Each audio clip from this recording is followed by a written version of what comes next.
On est bien loin du stade olympique de Londres qui a coûté 600 millions d'euros.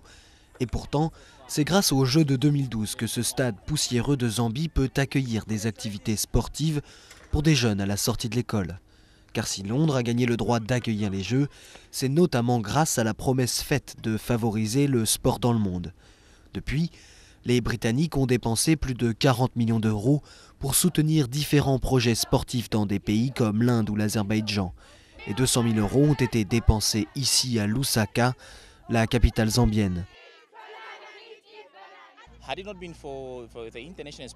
Sans ce projet qu'on a baptisé International Inspiration, on n'aurait pas toutes ces infrastructures sportives, bien mieux que les standards de la Zambie.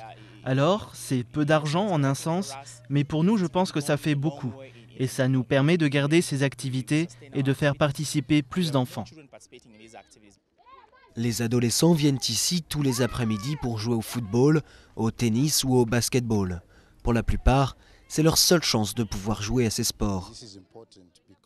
C'est important parce que ça réunit beaucoup d'enfants qui viennent de milieux différents. Certains qui ne vont pas à l'école, certains qui vont dans des écoles où ils ne font pas de sport.